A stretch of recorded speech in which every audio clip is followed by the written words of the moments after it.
Okay, so you know how people like to choose a word for the year? I feel like this is a really helpful concept because it kind of gives you an overarching goal or vibe that all of your other actions and all of your smaller goals can kind of fit into. And I feel like it's also applicable when it comes to your Instagram strategy. And if I were to pick a word for the year for my Instagram strategy, it would be balance. So, today I'm going to talk you through crafting a well rounded and balanced Instagram strategy for 2024 that not only helps you work towards your goals of growth, but also gives you much needed work life balance and prioritizes your mental health because that is something that far too many creators are not focusing on. So, that's what we're going to get into today as we talk about your perfect Instagram strategy for 2024. Welcome to the Creator Club. There's one aspect of successful Instagram strategies that is far too often overlooked, and that is truly understanding your metrics. I know that Instagram insights can be a bit intimidating, which is why I personally love using Dash Hudson to analyze all of my social media metrics. Dash Hudson is a friend of the Creator Club podcast. They are the sponsor for today's episode, but I just personally love using Dash Hudson to analyze my Instagram metrics. You can also see all of your numbers for TikTok, YouTube, Pinterest, Twitter, and Facebook all in one user friendly place. Their visual dashboards are so easy to use, and you can really easily customize them so that you can see the metrics that are most important to you. And truly understanding your insights is like a superpower for content creators and social media managers because it really allows you to be informed when you're creating a strategy for growth because you can see the content that's performed well in the past and have an idea of what might perform well in the future, especially if you use Dash Hudson's AI tool called Vision, which allows you to upload content to Dash Hudson and it will give you a prediction based on your past performance of whether or not this piece of content will do well once you post it. Plus, with their competitors tool, you can actually see how your content performance measures up to other creators or other brands in your niche, which can be really insightful. Overall, if you want to be informed when you're creating an Instagram strategy for success, you need to understand your analytics and use that to your advantage. So, if you want to try out Dash Hudson for free, you can head over to the link in the show notes to try out Dash Hudson for free. I highly recommend it. It will make understanding your analytics so much less intimidating and honestly aesthetic. I love how their dashboards look. And once again, a big thanks to Dash Hudson for sponsoring the Creator Club podcast. Let's get real, y'all. I'm just going to say it. A successful Instagram strategy for 2024 is going to include Instagram Reels. I know some people are still avoiding them. I know some people are still resentful about them. But the truth is, I was able to grow from around 35,000 followers at the beginning of 2023 to over 100,000 followers by the end, and it was primarily because of my Reels strategy. However, I'm not going to advise you to just post 100% Reels or put all of your effort on Instagram into Reels. We're going to get into the other post types and the other surfaces on the app that I think are really beneficial and are going to be really beneficial in 2024, but bookmark that. We'll come back to that later. For now, I want to talk about the most successful Reel strategy that you're going to want to implement this year to really see results. Going back to our lovely little word of the year, balance, I think that really applies here as well. My personal strategy for Reels throughout 2023 and what I'm going to keep implementing in 2024 is all about the balance between trendy Reels and original Reels. And I like to call this my balanced Instagram diet because I really think an apt metaphor for these types of content is your original Reels are kind of like that nutritious, wholesome food that really fills you up and gives you those vitamins and minerals that you need to be a healthy person. Your trendy Reels are kind of like just that tasty little dessert, that little treat, your candy that tastes really good. Everybody loves it. It always goes over well at a party, but you know that you cannot survive on trendy reels alone. Analogy aside, let's get into the practical implications of these two types of reels and how you can implement them in your strategy. Okay, first let's talk about trendy reels because that is probably what you're most familiar with, and it's what all of the other social media coaches out there are telling you to post more of. This is the kind of thing that goes really viral. So to describe these type of reels in a practical sense, usually these reels are going to be honestly like 7 to 15 seconds long, like in that range. They're going to be associated with a trending audio. Oftentimes you're advised to look for audios that have maybe like less than 10,000, maybe even less than 5,000 uses so that you can be on the kind of upswing of the trend. And these are usually highly visual, right? So it's a lot of B roll, it's a lot of really beautiful imagery. I feel like what sets Instagram apart from other social media platforms is the culture of curation, the culture of aesthetics. I think Instagram really is still primarily about visuals, even though on the platform we've seen a shift from photos to video. It's still the same old song and dance, right? The same images that you used to see on the feed as just a still image. Now it's just a video, but same vibe, same aesthetics. That's what really performs well in the trendy format. So we're talking visuals, trending audio. It's really short. It's like 5 to 15 seconds, 7 seconds around there. And usually there is text on screen. Oftentimes, the text will be long. It'll take you longer to read it than it will take for the video to play through. That's a really good hack for increased watch time on your reels.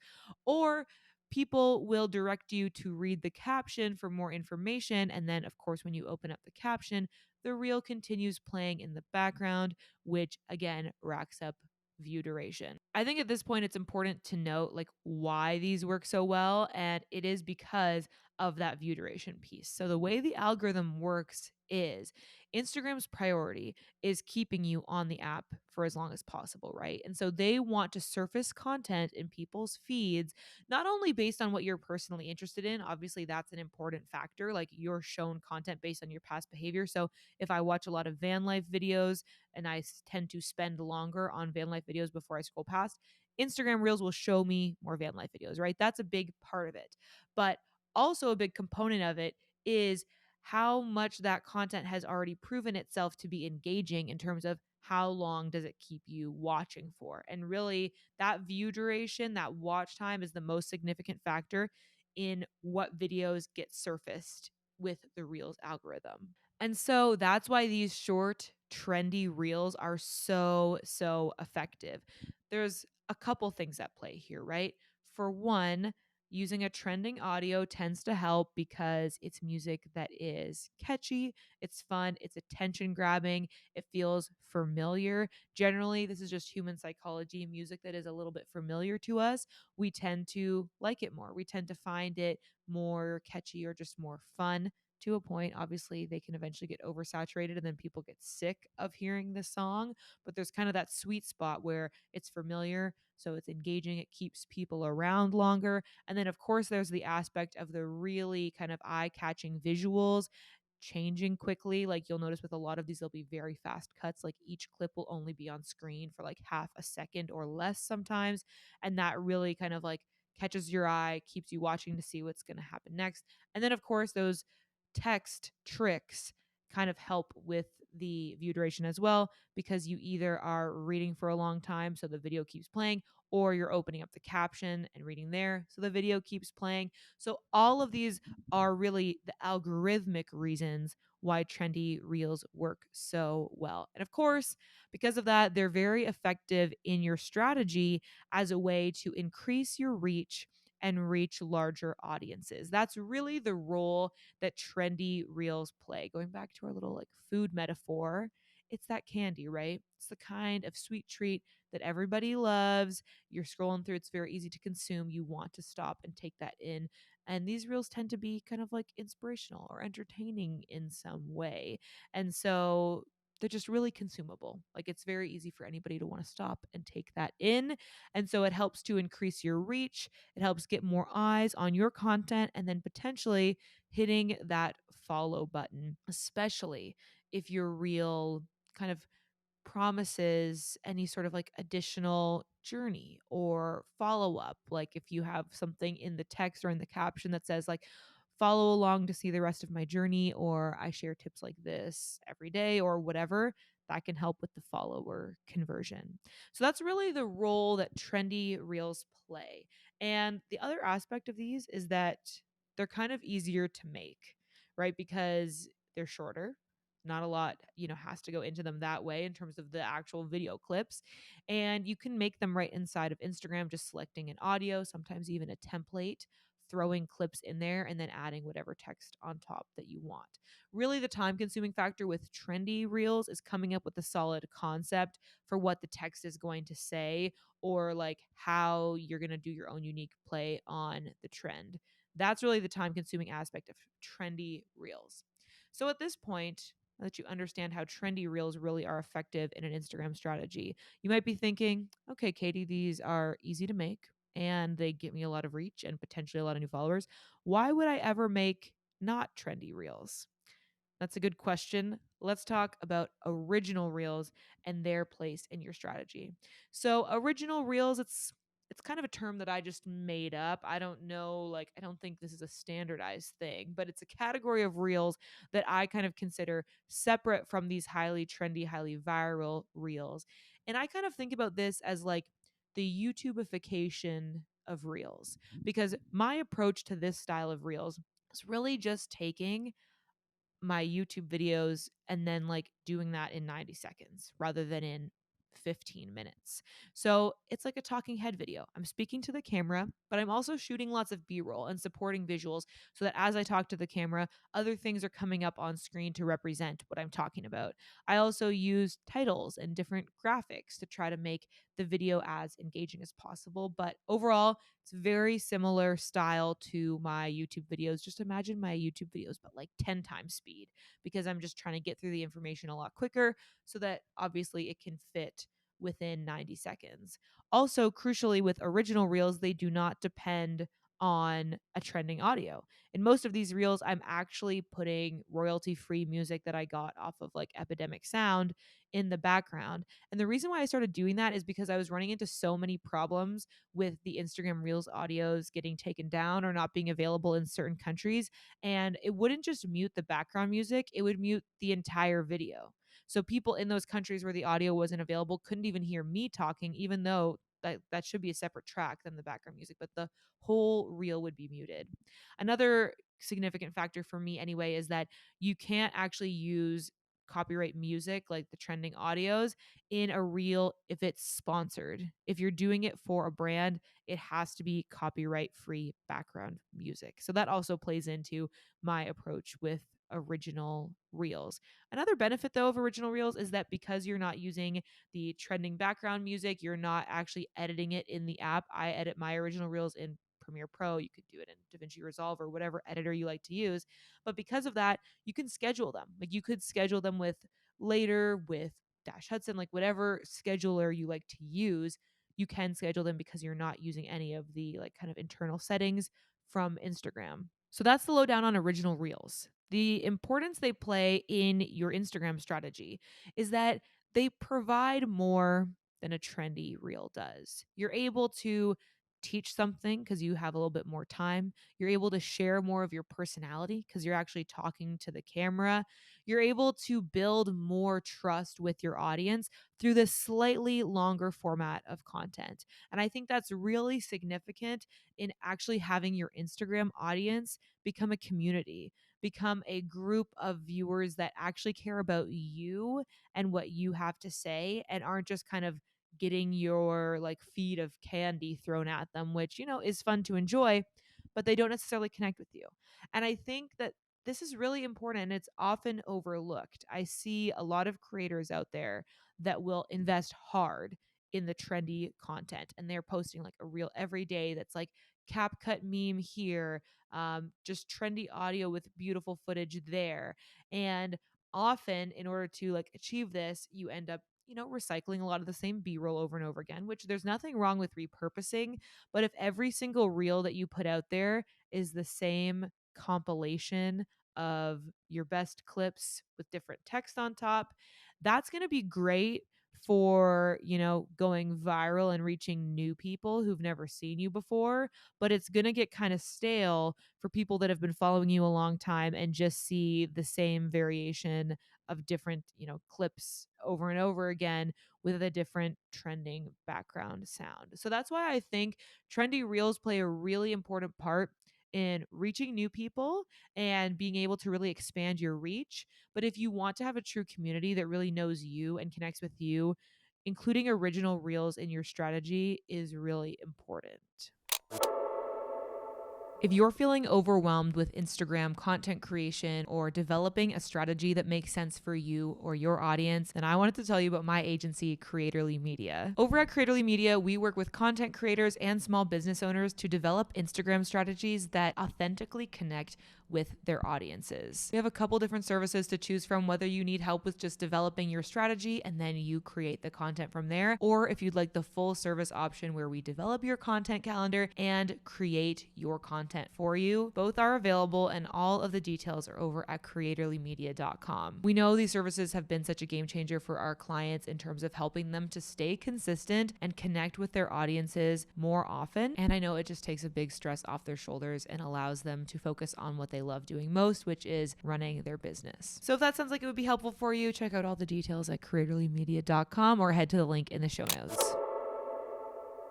Okay, we've talked a lot about reels, and we obviously know how significant they are to your growth on the platform. But I think it is really important to go forward with that balance of trendy content, but also original content so that you can not only reach larger audiences and grow, but you can nurture the audience you already have and continue to build that trust and relationship with them. Now, while reels are clearly the king of the Instagram castle, we all know how important they are. I don't think that means that other forms of content are completely out the window. Particularly, I think carousels are going to play a really significant part in your Instagram strategy for 2024. I feel like there's kind of two main carousel formats that are really significant on the app right now. And it really depends on what niche you're in, like what's going to be applicable to you. But we've got our classic educational graphic carousels. And then we've got our more like lifestyle photo dump carousels. And I think for a lot of people, you're probably going to do either one or the other, depending on the type of creator you are. If you are more focused on education and kind of proving your expertise and sharing information, graphic carousels can be a really effective way to do that. And while they maybe were more popular a couple years ago on the app, in certain niches, they still are definitely thriving. It's the kind of thing that's going to show up on the explore page, provide information, and help you reach new audiences as well as nurture your current one. So I think that's definitely something to consider if you're in a space where it makes sense to share more in depth information and education. Now, I think photo dumps, though, are like going to be huge. They already are huge. And I see that continuing to be a really significant part of Instagram culture. And it's something that I want to try to include in my strategy a little bit more consistently because I personally love seeing carousels on my feed. I'm starting to like formulate this new theory, this new philosophy around Instagram carousels because I feel like this is less so a conversation now, but a few years ago, everybody was always complaining about how their whole Instagram feed was video and they just wanted photos back. We just want to see more photos of our friends, blah, blah, blah. And a big part of that conversation that was kind of missing, I think, is that the reason why we see what we see on our feeds is because it's what we engage with.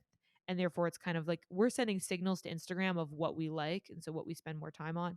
So, if you spend more time on video, you're going to see more videos on your home feed. But if you engage with and you spend more time with still images, you will see more of that. And I have personally seen that transformation over the past month or so on my Instagram feed, which I find really fascinating. And as I started to notice it, I started to be more intentional about it to see if I could further kind of almost like carve out my Instagram feed to be more photos, just as an experiment to see if that would work. And it definitely has. As I scroll through my home feed on Instagram, I see more and more carousels that are sort of photo dumps, sometimes a little bit more curated than what you would normally think of as a photo dump, but definitely a carousel of images. That is probably about half of my Instagram feed now because I really intentionally like and save a lot of them. I started saving them as examples to like show like these are the kind of carousels that show up on my home feed. These are from people that I don't follow, by the way. That's an important distinction to make. These are recommended posts from accounts that I don't follow yet that are showing up on my feed because I've engaged with a lot of carousels in the past. So I think especially in the lifestyle space, carousels are making a huge comeback. A lot of what I see are like kind of a collection of more like editorial photos of like outfits. So it'll be like a few photos of a girl like standing on the street in her cute outfit, and there'll be some close ups of the details. It's really giving like fashion blogger post from like 2010, but like as an Instagram carousel. And I'm kind of living for that vibe. So I think if you're in that space, definitely consider doing more photo carousels because obviously it's been proven they can show up on Instagram home feeds, and they do because they're showing up on mine. So not only are these good for nurturing your existing audience, but a particular kind of carousel of images that are really beautiful, again going back to the Instagram curation and aesthetics, they can also help you grow because they're going to show up on the explore page. They're going to show up in the recommended section of people's home feeds. So it is, I think, possible to augment your growth strategy with those carousels. So, something to think about. I do think carousels are going to continue to be a significant part of Instagram strategy in 2024. It's just about figuring out how that can work with your niche and your audience. The thing about most people's experience on the Instagram app is that it usually starts with stories. So we spent a lot of time already on this episode diving into reels and carousels and their significance to your Instagram strategy. But the truth is, a really big part of a successful Instagram strategy in 2024 is going to be how you approach stories. This is huge for connecting with your existing community. That's the thing. A lot of people don't focus as much on stories as they should because they don't necessarily help you grow, but they really help you stay top of mind for your audience, and they give you a direct way to communicate with them. Where people I find are actually more likely to engage in Instagram story replies and the DMs than they are to engage in your comment section. Over the years, I think we've seen lots of different trends come and go when it comes to Instagram stories. Thought it would just be interesting to kind of go over what I see as sort of currently out and currently in when it comes to what's working on Instagram stories. So, I think one of the biggest formats that we've kind of seen historically on Instagram stories is the classic influencer talking to camera, even with the captions added and just kind of like FaceTime vibes. My ruling on that is I think it is very much out. In my experience, that is going to result in quite low story views and story engagement because it's just simply not engaging enough. Like it's literally just your face talking, and most people are not actually listening to it. They aren't watching their stories with audio on. And if you have captions, what they're doing is they're sitting there waiting for the captions to scroll through so that they can see what you're talking about. And I just find when I do that kind of a post, it doesn't perform well. And so I think we're moving kind of away from that like slower pace talking to camera vibe on Instagram stories. Another big trend from 2023 that we saw with Instagram stories is the wide angle selfie. And this was my tried and true. Okay. This is what I would always post first thing in the morning on my Instagram stories because I knew that that would help me get a boost of views throughout the day.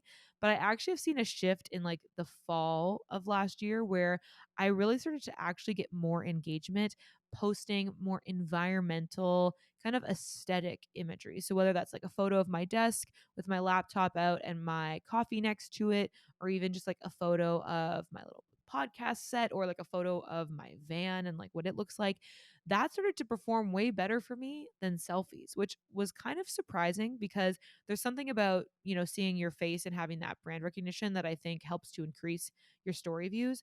But I think it also might just be a shift in like what people are looking for on stories and the vibe that people are going for. Like I personally love people's stories that are essentially sharing just like a Pinterest board of their life, like really kind of aesthetic zoomed in images of things they've seen throughout the day that kind of like align with their brand. Like that's so satisfying and so fun to just tap through. So I have definitely seen that shift to more of like an artsy, almost like curated approach to stories, which I know sounds weird because stories have always been the place where you can be a little bit more relaxed and a little bit more just like whatever with your content. But I think people are appreciating that more intentional and curated approach to stories now.